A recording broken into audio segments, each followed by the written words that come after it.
my recipes. ഇന്ന് ഞാൻ വന്നിരിക്കുന്നത് നിങ്ങൾക്ക് ഒരുപാട് യൂസ്ഫുൾ ആയിട്ടുള്ള റെസിപ്പി വെച്ചിട്ടാണ്. അതായത് നമ്മുടെയൊക്കെ വീട്ടിൽ ഇഷ്ടം പോലെ ഇരിക്കുന്ന ഒരു ഐറ്റമാണ് നുറുക്ക് ഗോതമ്പ്. അപ്പോൾ അത് വെച്ചിട്ട് നമുക്ക് എങ്ങനെയാണ് നല്ല സോഫ്റ്റ് ആയിട്ടുള്ള അപ്പം ഉണ്ടാക്കുന്നത് നോക്കിയാലോ? അപ്പോൾ നമുക്ക് വീഡിയോ കണ്ടു നോക്കാം. അപ്പം ഉണ്ടാക്കാനായിട്ട് ഇപ്പോൾ ഇവിടെ എടുത്തിരിക്കുന്നത് 1 കപ്പ് നുറുക്ക് ഗോതമ്പാണ് ഞാൻ ഇവിടെ എടുത്തിരിക്കുന്നത്. ഇപ്പോൾ ഇന്ത്യയിലിരിക്കുന്ന നുറുക്ക് ഗോതമ്പ് കുറച്ച് ബ്രൗൺ കളറിലിരിക്കുന്നതാണ്. നാട്ടിൽ നമുക്ക് കിട്ടിയിരിക്കുന്നതെന്ന് പറഞ്ഞാൽ കുറച്ച് യെല്ലോയിഷ് കളറിലുള്ളതാണ്. അപ്പോൾ അത് വെച്ചിട്ട് ചെയ്യുകയാണ് ഒന്നുകൂടെ നല്ലത്. നമ്മുടെ അപ്പമൊക്കെ കുറച്ചും കൂടെ വൈറ്റ് കളറിലായിട്ട് ഇരിക്കും. ആദ്യം തന്നെ നമുക്കിത് അരമണിക്കൂർ നമുക്ക് വെള്ളത്തിൽ സോക്ക് ചെയ്ത് വെക്കാം. ഇതിപ്പോൾ നന്നായിട്ട് ഇത് കുതിർന്ന് വന്നിട്ടുണ്ട്. ഇനി നമുക്ക് ഇതൊരു മിക്സിയുടെ ജാറിലേക്ക് ചേർത്ത് കൊടുക്കാം.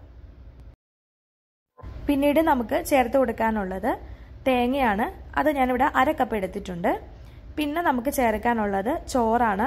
നമ്മൾ സാധാരണ അപ്പം ഉണ്ടാക്കുമ്പോൾ നമ്മൾ അതിൽ ചോറ് ചേർക്കാറുണ്ട്. പക്ഷേ ഇതിൽ നമുക്ക് അത്രയും ഒന്നും ചേർക്കണ്ട. ഒരു 2 ടേബിൾ സ്പൂണോളം ചേർത്ത് കൊടുത്താൽ മതി. കാരണം പച്ചരി എന്ന് പറഞ്ഞാൽ കുറച്ച് ഹാർഡ് ആയതുകൊണ്ടാണ് നമ്മൾ കുറച്ച് അധികം ചേർക്കുന്നത്.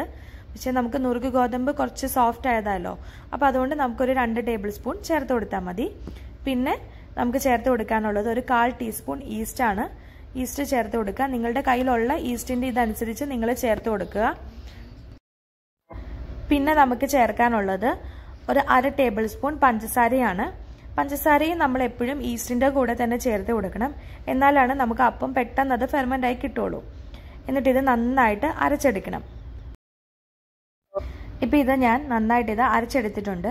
ഇനി നമുക്ക് ഇതൊരു 12 മണിക്കൂറോളം ഫെർമെൻറ്റ് ചെയ്യാനായിട്ട് വെക്കാം. അപ്പോൾ തണുപ്പുള്ളിടത്തൊക്കെ ആണെന്നുണ്ടെങ്കിൽ നമ്മൾ ഓവൻ്റെ ഉള്ളിൽ വെച്ചിരുന്നാൽ മതി. കുറച്ച് വാം കണ്ടീഷനിലാണ് പെട്ടെന്ന് ഇത് ഫെർമെൻ്റ് ആയി വരുള്ളൂ. ഇപ്പം ഇത് നന്നായിട്ട് ഇത് ഫെർമെൻ്റ് ആയിട്ട് വന്നിട്ടുണ്ട്. നമുക്ക് ഇത് ഇളക്കി യോജിപ്പിക്കാം. ഈ ഒരു ടൈമിൽ നിങ്ങൾക്ക് ഉപ്പോ മധുരമോ അങ്ങനെ എന്തെങ്കിലും വേണമെന്നുണ്ടെങ്കിൽ ഈ ഒരു ടൈമിൽ ചേർത്ത് കൊടുക്കാം പാകത്തിനനുസരിച്ച്. ഇനി നമുക്ക് ഒരു പാൻ അടുപ്പത്ത് വെച്ചിട്ട് നമുക്ക് ചെറിയ അപ്പങ്ങളായിട്ട് നമുക്ക് ചുട്ടെടുക്കാം. ഇനിയെല്ലാം നമ്മൾ സാധാരണ അപ്പം ചെയ്യുന്ന പോലെ തന്നെയാണ്. ആദ്യം നമ്മളൊന്ന് മാവ് ഒഴിച്ച് പരത്തിയിട്ട് പയ്യെ ആ കൊമളകൾ ഇങ്ങനെ വരുന്ന ടൈമിൽ നമുക്കൊരു അടപ്പ് വെച്ച് മൂടി നന്നായിട്ട് ഇത് കുക്ക് ചെയ്തെടുക്കാം. ഇത് നമ്മൾ സാധാരണ പച്ചരിയൊക്കെ വെച്ച് ഉണ്ടാക്കുന്നതിനേക്കാൾ നല്ല സോഫ്റ്റ് ആയിട്ടാണ് അപ്പം കിട്ടുന്നത്. ഞാനും ശരിക്കും പറഞ്ഞ് പ്രതീക്ഷിച്ചില്ല ഇത്രയും നന്നായിട്ട് ഈ ഗോതമ്പ് വെച്ച് ഉണ്ടാക്കിയാൽ അപ്പം ശരിയാവും എന്നുള്ളത്. അപ്പോൾ ഇതൊന്ന് നിങ്ങൾ ട്രൈ ചെയ്ത് നോക്കണം. ഇപ്പം ഞാനിത് രണ്ടാമത്തെ ഞാനിപ്പോൾ ചൂടാനായിട്ട് വെച്ചിട്ടുണ്ട്. നമ്മളുടെ അപ്പം ഉണ്ടാക്കുന്നതൊക്കെ എന്ന് പറഞ്ഞാൽ നമ്മൾ സാധാരണ പച്ചരി വെച്ചിട്ടുണ്ടാക്കുന്നത് പോലെ തന്നെയാണ്. ചെറിയ വേരിയേഷൻസ് ഒക്കെ ഉള്ളൂ അതിനകത്ത് ചോറ് ചേർക്കേണ്ടത്. അതായത് ഒരുപാട് നമ്മൾ ചോറ് ചേർത്ത് കഴിഞ്ഞിട്ടുണ്ടെങ്കിൽ ഒത്തിരി അങ്ങ് സ്റ്റിക്കി ആയിട്ട് പോവും. അപ്പോൾ അത് നിങ്ങൾ പ്രത്യേകം ശ്രദ്ധിക്കുക. ഒരുപാട് ചോറ് ചേർക്കരുത്. ആ 1 കപ്പിന് 2 ടേബിൾ സ്പൂൺ ചോറ് വരെ ചേർത്ത് കൊടുത്താൽ മതി. ഇപ്പോൾ കണ്ടില്ലേ അപ്പം നല്ല പെർഫെക്റ്റ് ആയിട്ട് വന്നിട്ടുണ്ട്. ഇപ്പോൾ എൻ്റെത് നുറുക്ക് ഗോതമ്പ് കുറച്ച് ബ്രൗൺ കളർ ആയതുകൊണ്ടാണ് അപ്പത്തിൻ്റെ കളർ കുറച്ച് ഡാർക്കായിട്ട് ഇരിക്കുന്നത്.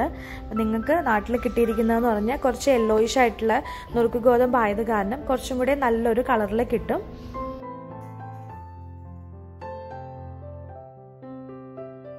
ഇപ്പം ഞാനിവിടെ എല്ലാം ചുട്ടെടുത്തിട്ടുണ്ട്. 1 കപ്പ് നുറുക്ക് ഗോതമ്പിൽ നിന്ന് ഒരു 7-8 അപ്പം വരെ നമുക്ക് കിട്ടും.